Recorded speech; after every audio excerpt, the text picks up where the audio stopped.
let me quickly introduce you all to the speaker. So the speaker is Mr. Aniket, an alumnus of BMS College of Engineering as well as IIT Mumbai, where he has done his MBA in General Management. He's also an ex-co-founder of ArtView, and he has an amazing experience of working at firms like Xiaomi and Flipkart. We have Manas also on behalf of Federal Stack in organizing this webinar. Maybe we can like start with the webinar now. Hello. Hello, am I audible? Yes, this is Aniket here. Yeah, Aniket. Yeah, you can start the webinar now. You can start your presentation. Is this a audio or a video uh, conversation? Like according to your comfort. Okay, okay, fine. Hello all. My name is Aniket, and am I audible? Yes, yes. Okay, okay. Thank you. Um, so I would like to start by giving some introduction about myself because it is related to this career of entrepreneurship, which I've just started 2 years back. But before that, there's a lot of history behind how I have evolved over the past few years. Uh, for me, entrepreneurship has been a very natural form of journey. It's as simple as falling in love with someone or something like that, because this is something where you don't choose how to do it. It's just some life. It happens to you like how life happens to you. So I started. What I want to showcase from my end is that it all starts. The extraordinariness of entrepreneurship starts from the ordinary life we have. So when I when I was in school, all I could think was, whether to go and do engineering or any other kind of course. I was not even sure what I want to do. When I entered engineering, I was not sure what to do next, and then I decided to take up a job.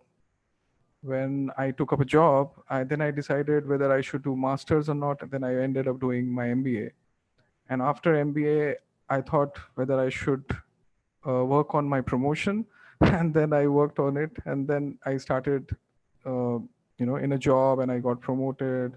So what I was saying is, had never thought about the entire entrepreneurship kind of a focus. It just happened to me because there's a lot of experience you gain, and then you understand, okay, there are certain things which you can do in a very different manner, and that's where that kind of a journey starts triggering at any point of time in your life. It's not something which has to happen at a certain time of the year or certain time of your life.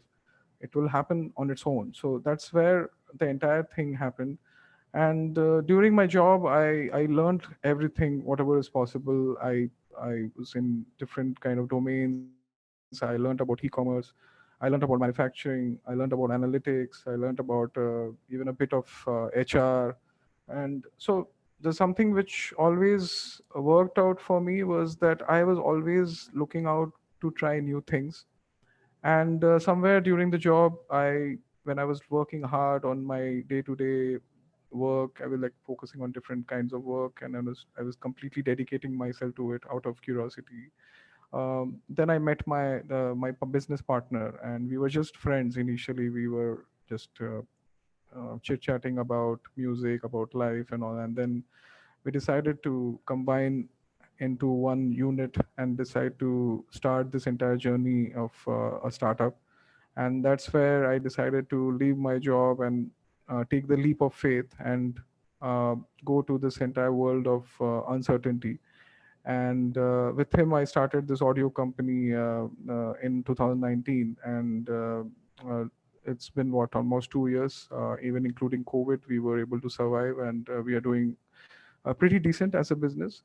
Um, what we as a company, we have a very different kind of philosophy, which is very different from all the startups today which are existing. Is that we are more into a sustainable long-term form of business. It's a very it's a combination of traditional as well as modern values. And so far we have incorporated even different forms of business arising from very established businesses, and also keeping a very flexibility point of view from a startup culture also. And we are having a different kind of a work culture, which allows people to think from from day one, and implement anything whatever is possible in that entire ecosystem of a startup. So just to make this conversation or discussion more structured, I decided to make few pointers which I would like to share with you, so that you are able to understand, you are able to put structure in your mind as you evolve as a person, and you get into different forms in your career as you progress. So that will help you. It will become your what you call a breeding point for you to realize where to start the entire journey, and when you will be very confident enough to plunge into this kind of a world. So there are two broad topics which I'll be discussing. One is basically the cores of startup, and there is something called traits of entrepreneurship of entrepreneur. So these are the two broad topics I'll discussing. Regarding the questions, I will finish the entire presentation, and after that, I will see all the questions and answer one by one. Till then, you can keep pouring the questions in the chat. I will definitely would like to address all the questions in a more detailed form, so that you get the confidence to arrive in your next step. So let me just share my screen. Yes. So the first part, uh, so these two major topics which I'll be discussing is course of startup as well as traits of an entrepreneur. These are two broad topics which I told. I'll be relating it much to my personal experience, so that you are able to get a better idea. Because nowadays in Google you can find anything and you can read anything, but the personal experience is what matters for all of us, so that we can relate as human beings. So the first topic, which is basically cores of startup, it is when you enter the startup and you need to have these ingredients in place. I will briefly touch upon this topic, because the bigger topic, according to me, is traits of an entrepreneur, because that is more related to characteristics of a human being, as how they should function in this kind of an environment. So cores of startup, I could broadly summarize into 6 points. These are the basic things which you need when you're part of of an enterprise which you are developing, and these are the six core elements which you should always have when you are driving a startup. And it can be an alternate form also. The first thing which I would like to talk about is basically passion and opportunity. Now, so in a startup, there are two basic ways of approaching. Either there is a market out there, and you are passionate about some product, and you decide to launch it. So that is a very different scenario. In that, there can be any type of a market competition happening, and still your passion will drive you to think differently from your competition, and then arrive at that perfect product which can be a differentiator in the market. Another thing, if not the passion, there is also a possibility of an opportunity. So while you are working in your day-to-day job, you find that there is some kind of opportunity which maybe the market is not able to arrive at, and something which you are able to think before anyone else, then that is something which can arise out of an opportunity, and you can drive it. And and that is something which many people have done. Like, most of the times you see a gap in the market and you address it, and that's where the opportunity lies. For my case, in terms of Mulo, which I started with my partner in 2019, it was purely passion. Because as an audio brand, as you see nowadays in Amazon or Flipkart, the kind of audio, there are at least 200 audio brands operating, and still we decided to start an audio company, it means it was pure passion. There was no opportunity or there was no gap in the market. There were a lot of products and operating almost at the similar price. But we decided to try it because we felt that we can do it something differently, and the market can definitely embrace our focus. And in this crowded market also, if you're able to survive with certain differentiators in the product, we can do well. And so far it has worked out for us. So passion has helped us, and passion sometimes leads to good opportunity also. Next is, of course, this is something which is very important for you to have, is basically innovation. It is a continuous thing which your mind should completely innovate on, and it always, you need to have a very, very creative mind. Creativity is not something which you are born with. You can always inculcate it, develop it by being very, very focused on your right brain manners. Right brain manners is more about reading things, listening to music, understanding art, something which is not so logical. And that is where your mind should continuously try to unravel, different forms of like different forms of what you call activities. And this is where I feel the real differentiator lies. If you are more as creative, then there is some kind of innovation which is possible. And this is where an innovation is not something where you need to create something from scratch. Sometimes an improvement in a certain way of thinking is also innovation. You try to change something for better is also innovation. So it can be as simple as just bringing some change in the current system. Uh, so innovation is not so difficult if you think in more simplistic terms.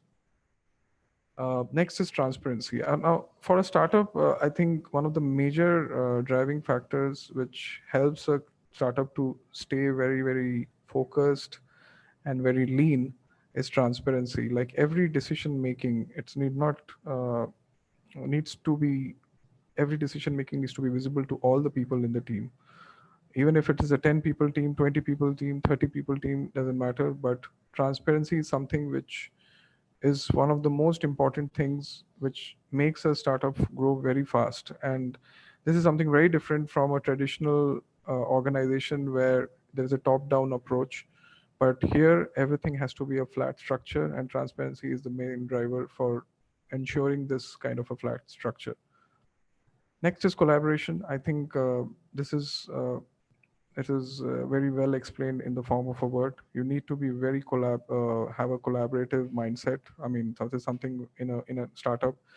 Like in our case, we uh, decided like whenever we are working with partners, we will provide complete visibility to our work to them, whether it is costing of the product or anything. Because in collaboration, you need to have very much in sync with all the kind of minds which are working around you. There is something called collective intelligence which we believe in. Collective intelligence is where other person has a certain form of intelligence, I have a certain form of intelligence about something, and together we combine to create a collective intelligence which leads to a broader and better outcomes. So collaboration is something which is very which enforces a lot of positivity and brings a lot of driving um, brings the work culture in a very, very in a refined form. So I think collaboration is something with which you need to be ensured internally among your teams as well as externally, because most of the times startups, like in my case, we are more dependent on external teams such as logistic partners for our product delivery, then our factories from where we source our products. We need to be very collaborative there. Then also with the partners who are taking care of a lot of certification of our products. So a lot of virtual partners we have. And right now collaboration is one of the basic needs you need to have, especially in this post pandemic world where remote working is only possible when you collaborate properly and there is enough amount of information exchange happening. Next is accountability.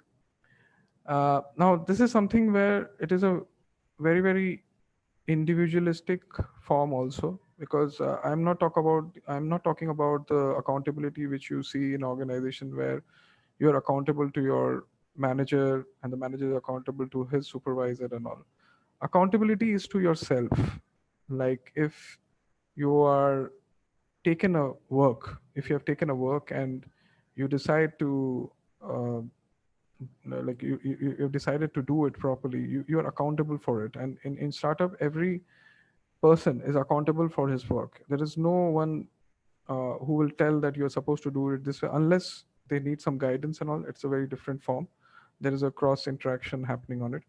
But accountability is to yourself, accountability is of your work to yourself, and that is something which is very much important in a startup, because there'll be no one telling you what to do, and you have to first take up the work, brainstorm over it, and think about it and implement things.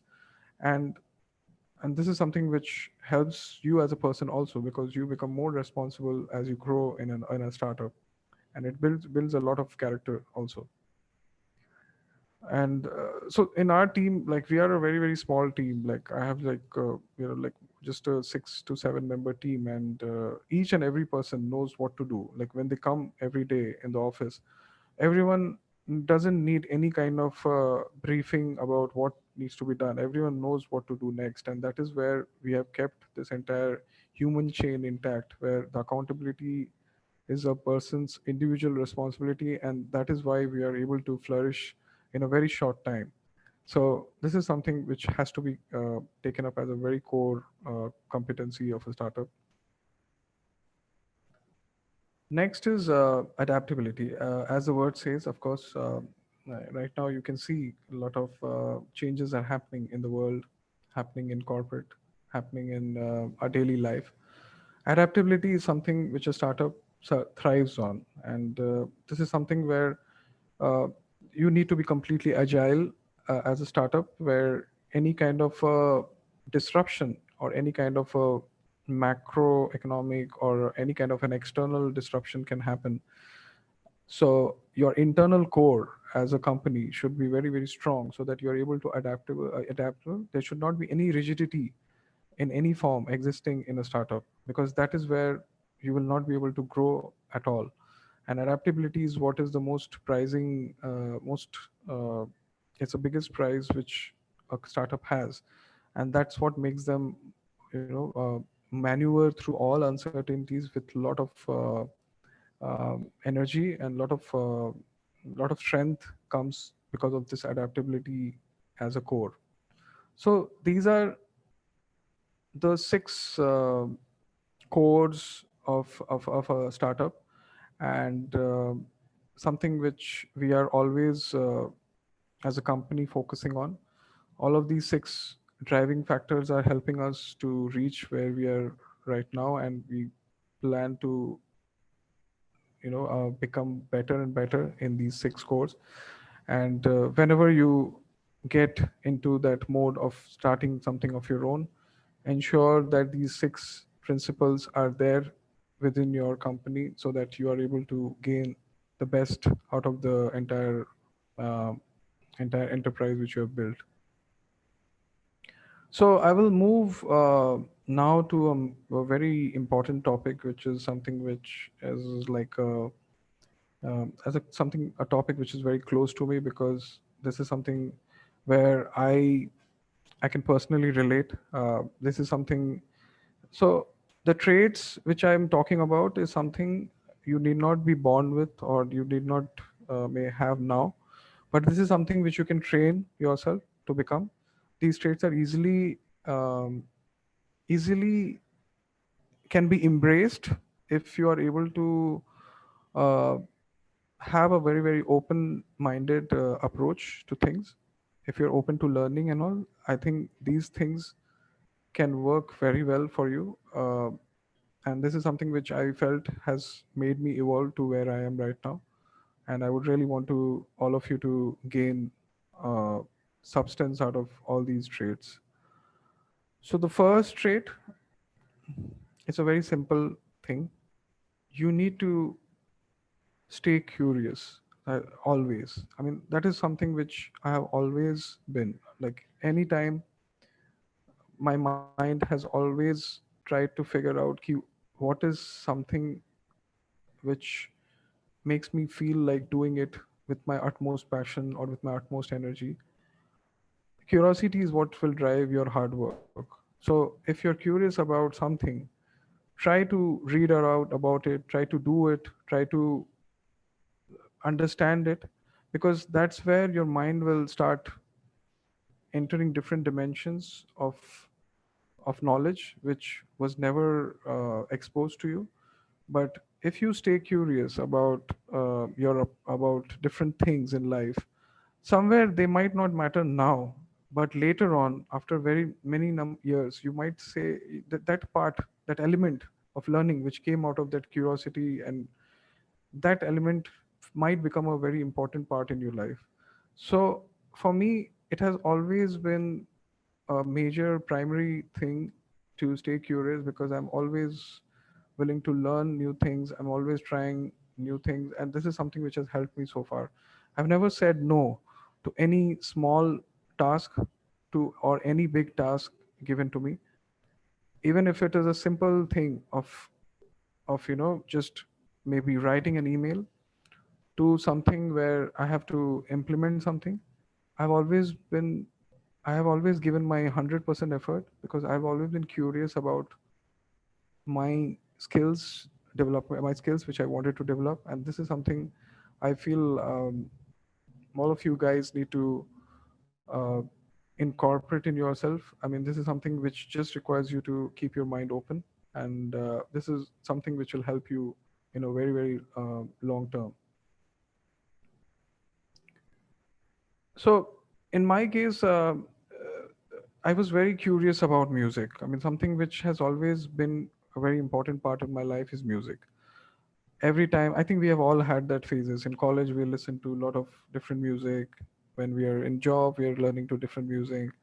When we are in school, we have listened to different music. So music has always been a very important part of my phase. And I was always curious about these products, about audio products. And I always used to be occupied with buying the best earphone, or buying the best speakers.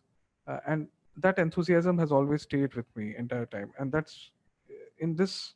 So there are certain things which you like, and if you go more deeper into it, then that's where the curiosity helps for you to gain more momentum, or gain more depth in those kind of areas. So this is where today, when I have started this audio company, it's very easy for me to relate to whatever I have done. My friends keep telling me that you were so much involved in music that I myself didn't realize that, but now I can relate to it, that somewhere those things helped me.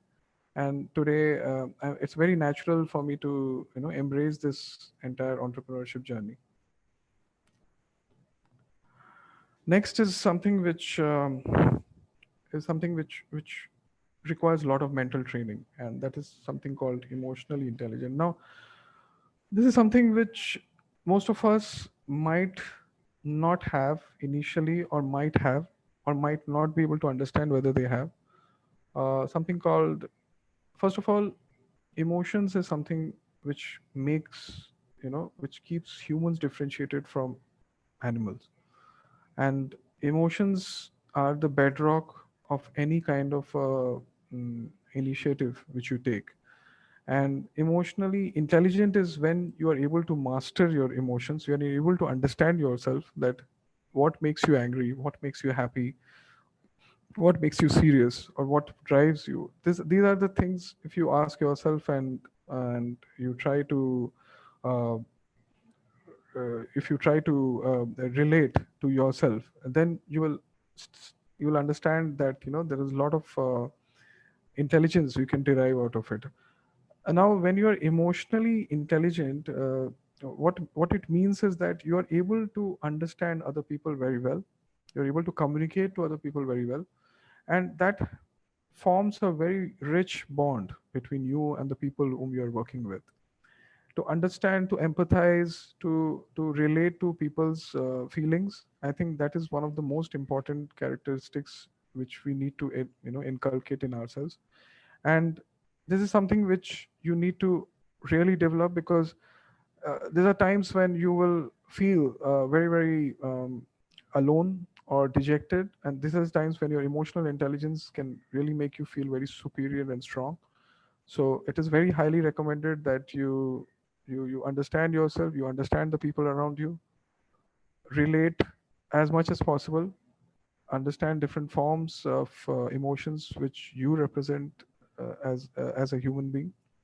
And slightly as you start relating to people and start helping people, you this kind of this is like a what do you say, it's a something which never stops. This is something, this training will go on and on. And I think this is very much important for an entrepreneur, because uh, there are a lot of ups and downs you will face, and this trait is something which will make you very very strong. And this is something which i uh, I feel can even override uh, uh, the other form of intelligence, which is IQ. Even if I don't think I'm a person with a lot of intelligence. I'm a person with very average intelligence, but this is something which I have is my EQ is better than my IQ, and I think that has helped me. And you don't need to be too smart. You need to be a very humble and a person who can relate to emotions and who can really master emotions, and that is not uh, a difficult job.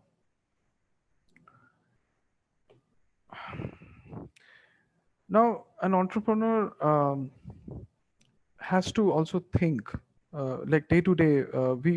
We are always a certain form of customer to a certain product. So in a day to day life, whenever you are buying anything or when you are seeing any product, try to think like a customer. Try to think, even if you're not a customer of that product, try to think you why that product will be used by that customer, because that is something where you can start looking from a customer point of view. And that is something which is very important for a startup, where you are able to understand as a customer what are your needs, and what feelings may help you get better and better, so that you can improvise on the product which you're working on. So whether it's just something which you are buying, like a simple soap, or maybe TV or a fridge or anything, try to think like a customer key. What um, what are the things which I would like as a customer, what are the things I would not like as a customer. And you will understand there are a lot of segments of customers which are existing in this entire ecosystem. And that's where your intelligence will you'll improve, because once you start thinking from a customer point of view, a lot of ideas start coming to you. And that is what has happened. Like when I was experiencing different audio products which are available in the market, I realized, as a customer, I started to think, what if I have this kind of a feature. And I was very surprised that most of the, even the big companies, they don't have what do you call they don't have that form of intelligence. And I was very surprised that big companies don't have that form of intelligence.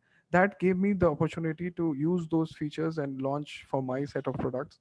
And then the customers will automatically like your approach, and they will quickly embrace your product, making your startup a success. So every day, try to think like a customer, or so that day to day you are able to uh, gain more knowledge. And that will trigger different kind of thoughts in you. And you never know that your entire innovation might come from this daily thinking of a customer.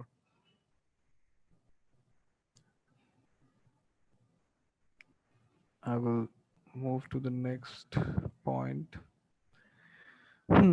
So as when we are born, we are constantly absorbing things. We are trying to learn. We are trying to fill our mind with different things.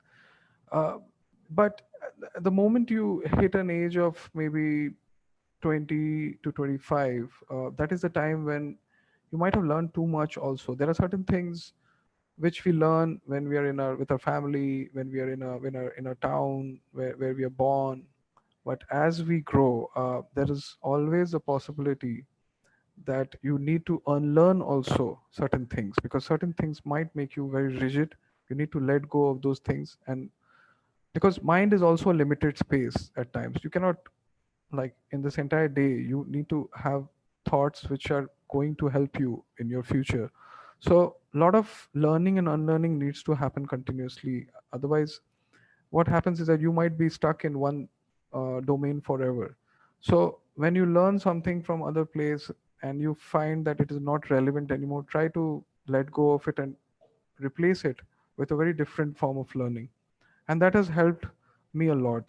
Many times I have learned maybe things in a workplace which would have been very relevant or important for me at that time, but when I moved to a very different domain or a different part of the industry, I realized those learnings are not so important, and I need to uh, quickly unlearn them so that I can learn something better and replace them.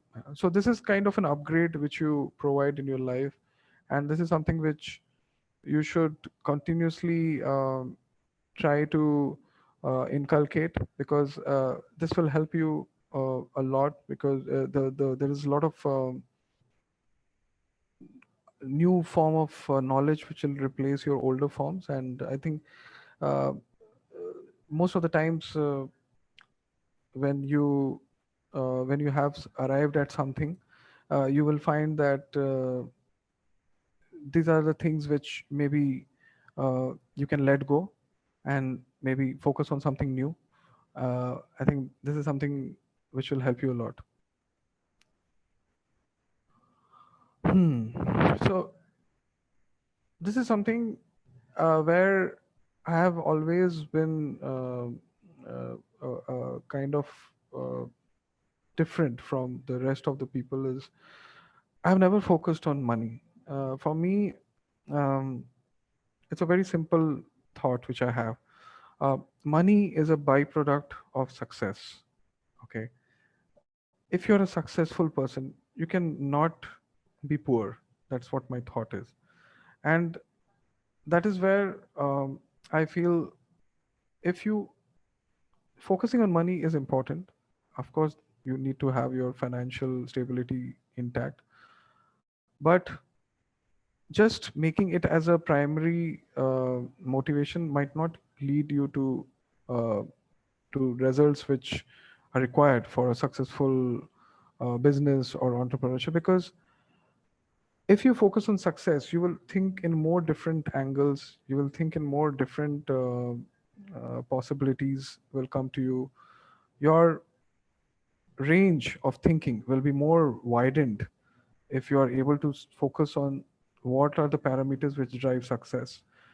Because once that success can get established through your efforts, definitely the money will start pouring. And that is what has happened. Whenever I was focusing on my work during my corporate journey, I was always thinking how to become more skilled in this kind of a thing. I used to give my 100% to the work. And somewhere, someone will always notice your hard work and they will reward you. And that is what is used to happen. Your boss will notice you, your manager will notice you, other organizations will notice your work, and they will call you. Your salary will increment, your life will improve with a better financial what do you call activities. Things will keep happening, but uh, this is something where I think it is a very long term approach, and just focusing on money might be a very very what do you call narrow minded approach. So this is something which I feel um, you guys should all think about. And this is what has happened. Like when I started Mulo in 2 years back, my main objective was how to make this company a success rather than thinking how much money I'm going to make out of it. And somehow that is has kept our our ship sailing, because somewhere the customers will like you for the effort you have given in making the product, and they will reward you. So if you are able to make customers happy, they will only reward you, and the money will come to you. So this is something where I think uh, this should be a principle which you should develop, and it doesn't require much from you. Now, if you see around you, like once you are in job, you understand, you get, you start getting money, but also you will see a lot of people getting into EMIs, taking a lot of loans from banks for house, for maybe a car, or maybe for any kind of lifestyle enjoyment.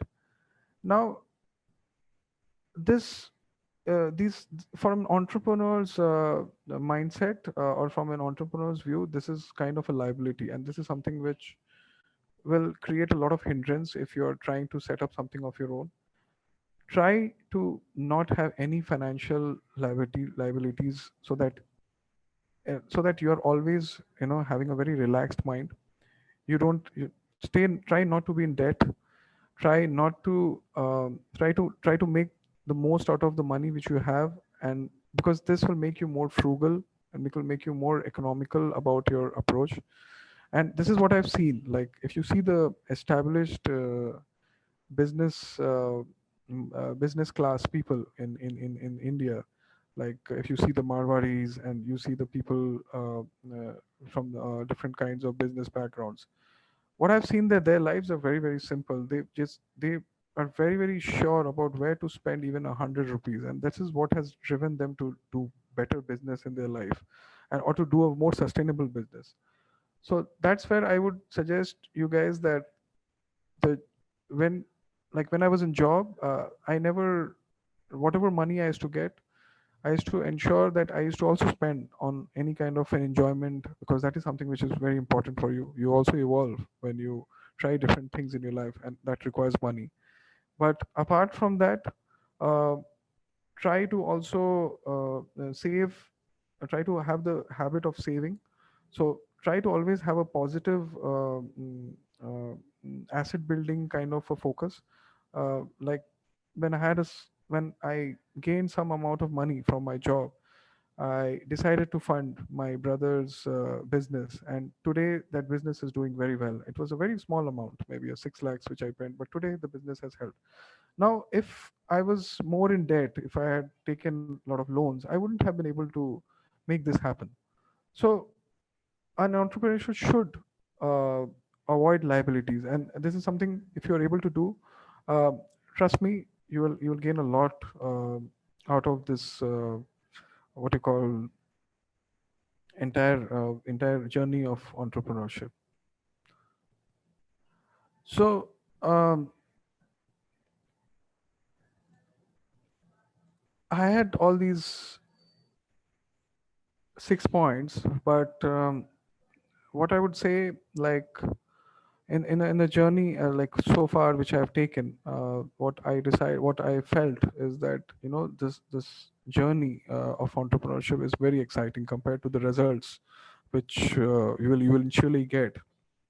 And I think all of you should uh, try to develop this mindset based on these traits, because these are the traits which are very basic traits. They are very simple to adopt in your life.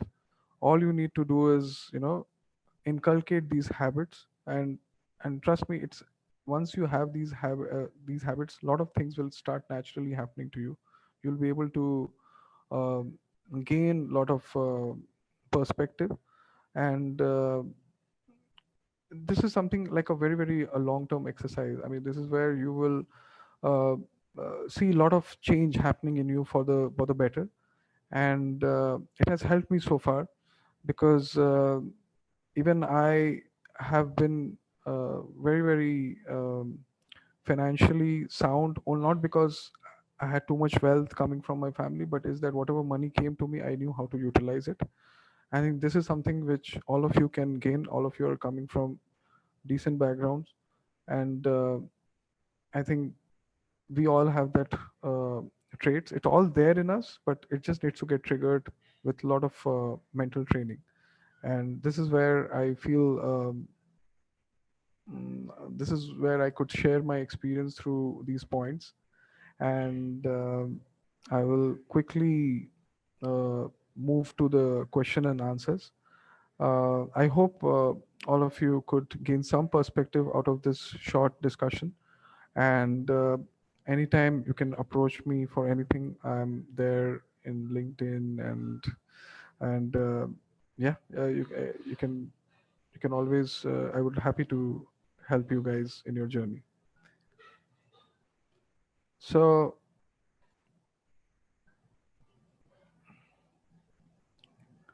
okay, so I'll quickly go through the questions. The first question which I got has been UPSC versus corporate job.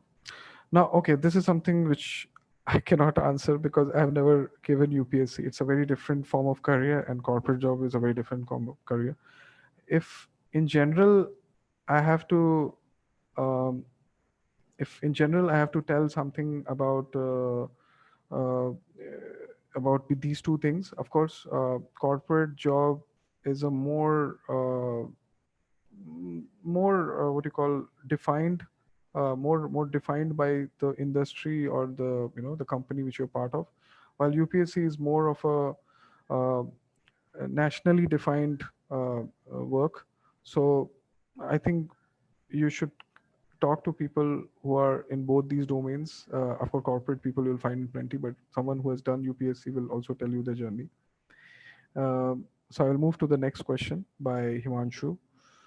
Do you believe that there is some sort of pattern or formula to becoming a successful entrepreneur? Um, if you ask me, there is no pattern. There is no formula. There is no formula because all these patterns which you're talking about, or we think, which we see in other people, is all defined by their nature and nurture, or by their behavior, by their attitude towards life.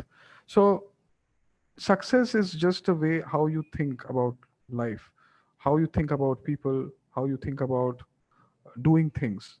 So it's just a natural process. There is no pattern or formula. You can sometimes what you do becomes a formula for other people. So this is what is happening.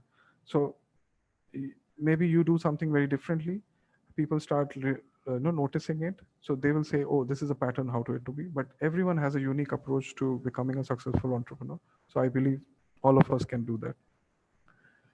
Moving to Tanish's question, who asked multiple times about transparency. Okay. Okay, when I talked about transparency, which is like the part of the course of startup, I meant transparency of the work, of the work among the people who are part of your startup, because there should be a complete transparent information flow happening at your workplace. But also, one good point which is also there is that there should be also transparency of your thoughts, because the more clear you are about your thoughts, and even if it is some discontent or any kind of problems, uh, still, if you're able to be very honest about your problems, or then there will be a point of there'll be a point where you'll be able to um, you'll be able to solve it very quickly. So transparency is in your day-to-day work, in your day-to-day thoughts, which you need, for a quick solving mechanism in your startup. I'll move to again a question by Tanish. What will you prefer, an MBA or a startup? Question two: how much your MBA served in startup? Okay. So MBA was like one of the stepping stones for me to arrive at a startup. It is like, when you go to a school or when you go to a college, you end up in a job, but sometimes, just to get some learnings from this college experience, you are able to incorporate that experience in your future life. I think that is what has helped me. When I was doing my MBA, I was not thinking about startup, but MBA gives a lot of structure in your mind, you are able to network a lot with a lot of people who are indifferent. You're able to build a good network. So when I was right now, when I'm in a startup, I'm connected to a lot of people who I met during my MBA. So even if you cannot learn something academically, or it might not be applicable in your startup or job, at least you will have a network of people with whom you could still always get a lot of information, and which will drive your startup on a day-to-day basis. So how much your MBA served in startup is like, yeah, it did contribute. Every part of your life will contribute in the startup in some form. So yeah, it some part of the MBA did contribute to it, but it was not a very important factor for it. But of course, right now, when people understand that you have done college from a good university or not, it does matter. Like sometimes people in India, qualifications precede your capabilities. So in Indian context, I think MBA does help because it also adds like a label to your entire personality. So, and of course, the good part in MBA is that you get to enhance yourself as a person. You get to I could improve my communication skills. I did a lot of work in the college. Some part of it might have helped in my startup also. Hmm. So, question four: in the Indian society, jobs are treated as only success. So, were your parents supported? Yes, actually, see, my parents never told me that you should do a job or a startup. It all, whenever things happen to me, I informed them. When I was supposed to do a job, I did my job. I never realized that I will ever do a startup. But when I started up and I informed my parents, they were okay. Of course, most of the parents are not okay with startup because that gives a lot of uncertainty in your life. But this is all up to you. You need to convince your parents that you have something to believe on and you have to try. Because if in this life you don't try, then when will you do it? So in the government jobs, if you ask me, right now the trend has changed. It's not nowadays everyone is being part of startup jobs also, if not having their own startup. At least they are able to go in different startups. I joined Flipkart, I joined Xiaomi, they were all startups. But there was a lot of good exposure, and of course, if you see, even the money they pay is quite a big factor. You will earn a lot of money in a very short time, and your learning curve will be very, very steep. So definitely you can be able to convince your parents on joining a startup compared to a government job. But if any job is good job, I don't differentiate between uh, any kind of a work. So Tanish has asked how to decide whether to risk an opportunity or leave. So now, see, risk is always there. You have to. What you have to do is take calculated risk in your life. It's a risk that comes only through experience. I mean, there is always an opportunity, and you will have an intuition, and there will lot of things you have to think about and take, because sometimes you might find an opportunity, it might disappoint you, it might make you happy, but there's a lot of learning from both, from a success as well as failure. Uh, if we have to avoid liabilities, how can we get the investment? So I was talking about avoiding liabilities in general. Getting investment is a very different thing. You if your product is good and very, you have to just approach investors. There are different networks which you can approach them. So building. So I'll move to the other question. Building products requires huge amount of money. Did you bootstrap your startup or build one or beta product and showed it to investor? Okay, in my case, I have not approached investors. Ours was completely bootstrapped. So the partner I met when I was in Flipkart, he told me that he has some funds, and using those funds, we started built like launched some products. We got from products from China, 4 or 5 products. It required an investment of 30 lakhs, and we spent 30 lakhs very wisely, and we ensured that we spent very, very properly on certain things. And we are still bootstrapped right now. We are still, the funds have led to more better profits and better business to, and it has expanded well. But this is a very different approach we have taken. When you show it to investors, they have a very different approach. And when you are having your own money and starting, it's always good to start with your own fund, because then you will have more control over your company. And sometimes when it requires too much money in that concept and you don't have the fund, then you might have to uh, get investors on board, and that is something where some other entrepreneur who has gone through this route can help you. Another question from Himanshu: how do you market your business and which tactics are there? So we are an e-commerce company, and we sell our products in Amazon. So when you're in a digital in a form of business, most of the marketing is taken care through this, different ads which you put up in the platform. So all these retail channels like Amazon, Flipkart, Google, they give you a lot of opportunity to put ads in the market. So marketing your business is all based on your product. There is no generic way, but every platform wherever you launch, whether it's any market, in offline market, when you launch, you put a billboard, you put some kind of a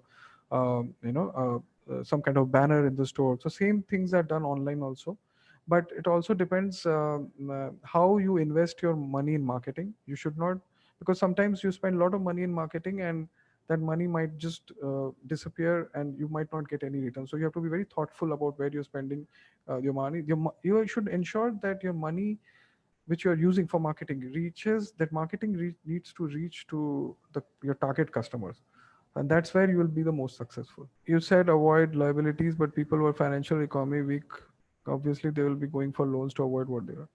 So it's so um, when I say avoid liabilities, I'm saying try to avoid it as much as possible. There are certain things you need, like for to start a business you might need some money.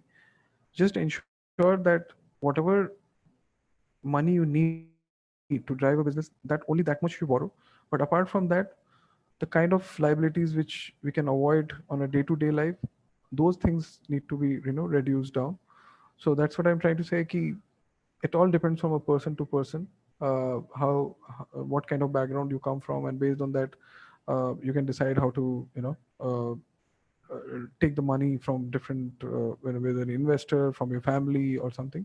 But just be very wise on how to use the money. Okay, question by Dev. I'm still in first year of engineering. How can I start off with less knowledge about out there? Dev, I would suggest you to first complete your engineering. During that time, read a lot about the industry, or read a lot about startups, read a lot about how people have started different businesses, and I think that will help you a lot to understand. It'll help you gain more knowledge, and you might arrive at some idea while you are reading a lot. And keep a track about what's happening in the industry, what are the new products in the market, and what are the new startups, and try to do a lot of. That's the good part about living in this current age of digital world, is that you get everything, information is at your fingertips.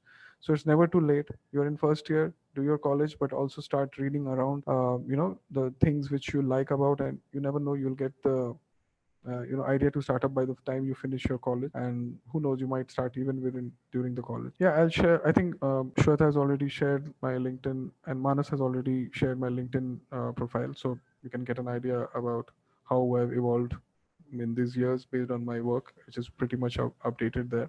So I'll move to the last question. How can I find an idea in which I can believe and invest my time and money? That is a very, very, very difficult question to answer, because see, as I told, I never thought of an idea. It just came to me because of the work I was doing. Because somewhere, if you're somewhere, you're there is something inside you which wants to focus on something or wants to believe in something. Somewhere I feel a part of you will try to move in that direction, and once you start moving in a direction, a lot of ideas might come, and that time you might end up having also people around you who are able to uh, who are able to support you in your idea. And that's where this thing happened to me, where I was completely in my job, focusing on my, and I made friends with another person, and suddenly he told me, like, he looked at my work, he was very happy with my work, he looked at he felt my dedication was good, and that's why he built you know, he decided to believe in my vision, and that's why he was able to, you know, uh, we were able to start this entire enterprise. Moving to the another question which has just came out, how did you choose your team wisely? Um, so when you choose people, don't choose them based on the work they do, choose them based on the way they are. Like the people who are in my team, they are very there are two things which are very important, which has helped me select them. One is that they were very humble people. Humility is something which I always prefer over anything else. Someone who is able to, understand or be a very good natured person. I think he can learn or do anything. Second is ability to be, adapt, or ability to be street smart, or that is something which is very important. No qualification is needed in this area. You don't need to judge person by qualification. You need to judge person by the ability to do hard work and ability to be a, good natured person. I think that is something which is very important. Finds people who are willing to, believe in you, or who are willing to support you, or who are willing to not cause any, mental problems. So you need to be very careful when you're selecting people. Even the most best qualified people who have come across, maybe they are from IIM or ISB or Harvard, it was not necessarily that they were good people, and it was very difficult for me to work with them. But there are certain people who came from no Ivy League background, but they still were the best people, and now they are working with me as a team. So this is, I think, very important. Find good natured and really honest and humble people. I think we have finished the time required for this session. Thanks a lot for participating in this discussion. I hope you guys gained some perspective, and I would really thank the organizers, Vav and Manas, and Shweta, for arranging this session. And thanks a lot for all your participation and focus. Thank, thanks, Aniket. Thanks for your time Yes. and sharing your experiences with us. It's been a very great things. Like I have seen, I think a lot of people have gained a lot of knowledge from your experiences because Thank you. I found it very precious experience, no doubt. Thank you. Thank you so much for your sharing this time with Always us. welcome. Always welcome. I would like to. Thanks, Aniket. So I would like to add a few things. Pedal start. Like I have seen some questions in the Q&A session regarding how and from where we can start the idea and all. So for starting any idea and for like validation an idea, like from which idea you should start, how to validate an idea, okay, how to spend it on it, how to build up a team and all. So I think here Pedal Start can help you guys a lot. You can connect with us anytime and we will be helping you out to reach out to Aniket, to many other people as well, okay, who are fruitful for your startup idea. So we are there for you to support you right from the ideation stage till you're moving forward to minimum viable product, and we will be providing you support at each step of your journey. So you can just visit pedalstart.com and connect with us on via call, via emails, or via WhatsApp. Um, Rest for the UIT students, UIT students, there was an activity which we conduct on the last webinar, okay, related to the storytelling activity. we would like to announce the finalists, the winners. Yeah, hi guys. So sorry. I think there were some network issues at that time. Yeah. So for the last activity, winners. First winner is Darshana from Mechanical Engineering Branch, third year. The second finalist is Tanuj Sharma from again Mechanical Engineering, second year. And the third finalist is Ritesh Bansal, ECE branch second year. So we can connect personally for the activity. I would like to discuss about the second activity. I think you guys have already have the we will the posters and the detailing of second activity. We will share you one form in which you need to fill the details in the problem statement of your. I'll describe you about the activity in a short brief. So you just like what type of problem statement opportunity gap you are seeing in your day-to-day life cycle, and identify what type of problem you can solve with which space. See the basics of that particular problem, who will actually help you to identify the core of that particular problem statement or an opportunity gap. Just see how you can solve that problem and share it with us. And we will be doing the another a couple of webinars and some activities where we will be sharing you the finalist name. This activity again have some cash prizes. uh, I think you guys have already know the prizes and all. The first winner will get the 3,000 rupees cash prize. The second winner will get the 2,000 rupees cash prize, and the third winner will get the 1,000 rupees cash prize. So best of luck, guys. If you find any issues, if you need our support, we'll be there. We will be helping you out. Okay, in that particular form link, you'll get the contact detail of our. Okay, so you guys can connect with us anytime without any hustling or without any hesitation. Thanks for the time, guys. Thanks for connecting with us. Shweta, Yeah, thank you, I Manas. think Thank you for this session. I think thanks. Thank you, everyone, for attending this. You can check the recording of the webinar in the same registration page in 24 hours. Thank you. Thanks. Yeah.